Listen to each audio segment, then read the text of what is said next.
vamos a entrar con la llamada de la doctora Rosario Espinal. ¿Pero está ahí? Sí, está aquí en la línea. Adelante, doña Rosario. Muy buenas tardes. Buenas tardes. Hola, Rosario, qué bueno tenerte con nosotros. Jonathan Cabrera, de este lado. Saludos. Sí.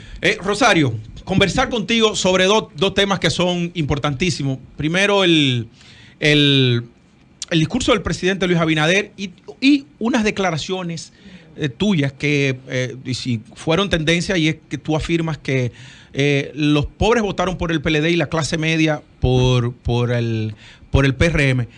Primero, tu valoración del discurso del presidente Abinader y luego esa conclusión en ese análisis que fue tendencia en las redes sociales sobre tus declaraciones. Bueno, eso yo lo dije antes fue tendencia ahora, recientemente. Pero sí, eso fue tendencia. No, pero que, discúlpame, Julia Muñoz Alegre de este lado, saludarla, y qué bueno que hoy nos puede dedicar unos minutos. Usted había dicho anteriormente en la campaña. Sí, yo lo sé, pero eso volvió tendencia. Entonces, yo no sé por qué lo aprovechando que usted como quien dice, se adelantó a lo que iba a suceder. Ya. Sí, yo escribí un artículo esta semana pasada, pues ofreciendo datos para tratar de apoyar lo que dije antes de las elecciones. Siempre es difícil porque en la República Dominicana se hacen muchas encuestas preelectorales, pero luego ninguna compañía de reputación hace encuesta a boca de urna a nivel nacional que haga pública, y eso dificulta el análisis del comportamiento electoral, porque es importantísimo saber cuando la gente ya vota, entonces ver cómo votaron por grupos de edad, por nivel educativo, por nivel de riqueza y demás. Pero en fin, yo traté de buscar información por otras vías, con otros estudios que se han hecho, y ahí escribí ese artículo, tratando de mostrar, lo que yo he dicho básicamente es que el voto del PRM, o sea, la clase media se iba a inclinar a votar por el PRM, lo cual era un cambio porque el PLD contó con el apoyo de la clase media urbana desde el 2004 hasta el 2016. Ese era un pilar electoral del PLD, y que en el 2020 eso iba a cambiar. Básicamente eso fue lo que yo planteé, y eso es lo que yo traté de mostrar con datos ya, con los datos que he podido conseguir de conducta electoral en esta semana. Pero bueno, eso era un poco aclarando lo que dije. ¿La pregunta cuál es? Mira, sobre el discurso del presidente Luis Abinader y si de alguna manera tocó tambores de guerra ya respecto al PLD. Bueno, es que los tambores de guerra son viejos.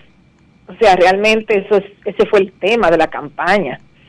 Entonces, ya el gobierno, pues, lo que tiene que hacer es actuar en función de las denuncias que ha hecho, o sea, ofrecer evidencias concretas, y cuando proceda, entonces, pues, presentar los casos en la justicia, porque ya el PRM es gobierno.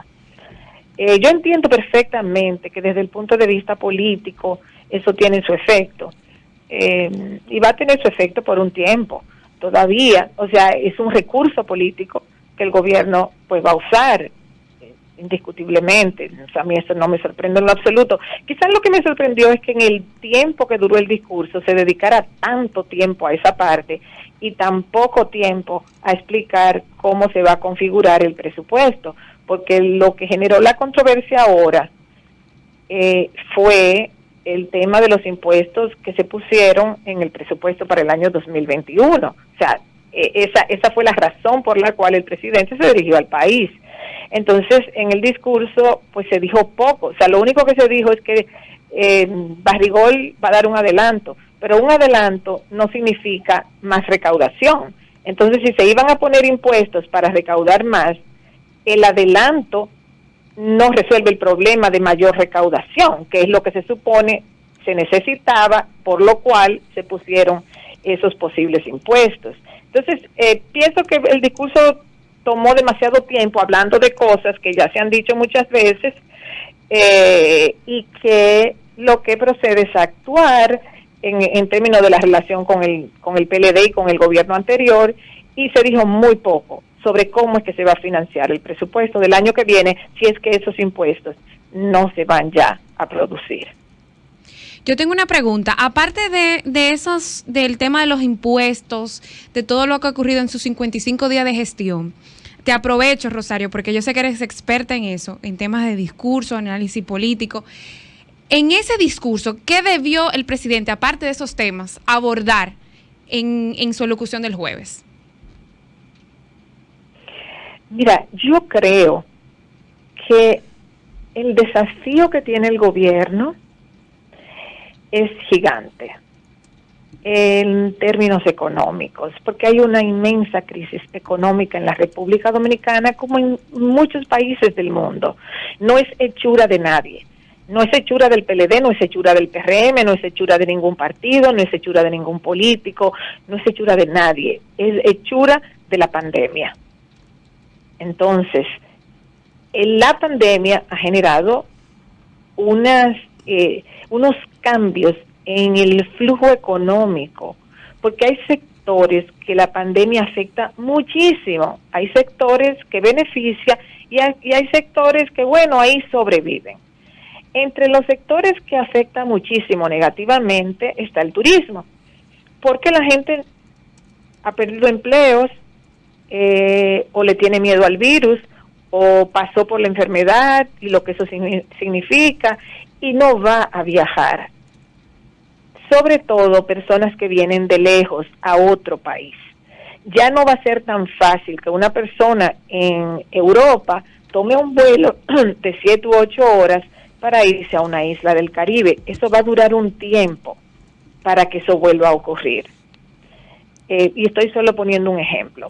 Entonces, un sector como el turístico golpeado es fuerte, pero eso lo vive la Florida con Disney World, eso lo vive la ciudad de Nueva York, que depende muchísimo del turismo, eso lo vive el Caribe entero, que depende del turismo. O sea, son muchos los lugares donde ese sector de la economía ha sido muy golpeado y seguirá golpeado por un tiempo. No importa si un país dice abro mis puertas, porque es que la gente está económicamente, mucha gente está económicamente mal en muchos países del mundo. Entonces, la crisis económica es muy grande y lo que y peor aún, porque el virus todavía no está bajo control. Nadie sabe si va a haber una segunda ola, cómo eso va a afectar, si la segunda ola va a ser más grande, más pequeña, si aparecerá una vacuna o un conjunto de medicamentos para tratamiento rápidamente, no se sabe. Señora Entonces, Rosario, eso hace que no se haya controlado la pandemia y, por tanto, no se puede evaluar el impacto económico real de esta crisis económica. Entonces, cualquier gobierno en cualquier país del mundo, lo que tiene que hacer es realmente concientizar cada vez más a la población de qué significa esto económicamente y cuál es el menú de opciones que hay para enfrentarlo. estamos conversando con la señora Rosario Espinal y Manuel Fenelli de este lado. Queremos aprovechar su llamada para que nos presente brevemente su opinión sobre el noveno Congreso José Joaquín Vido Medina que está desarrollando el Partido de la Liberación Dominicana en el día de hoy, y cuál es su visión en el corto y mediano plazo sobre el PLD. Bueno, este es un proceso que inicia formalmente hoy y que le tomará meses al PLD entonces concluir. Es un proceso abierto.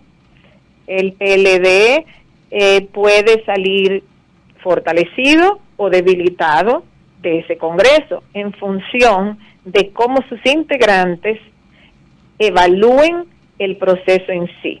Si el PLD logra una reestructuración que legitime su membresía, entonces el PLD podría salir fortalecido.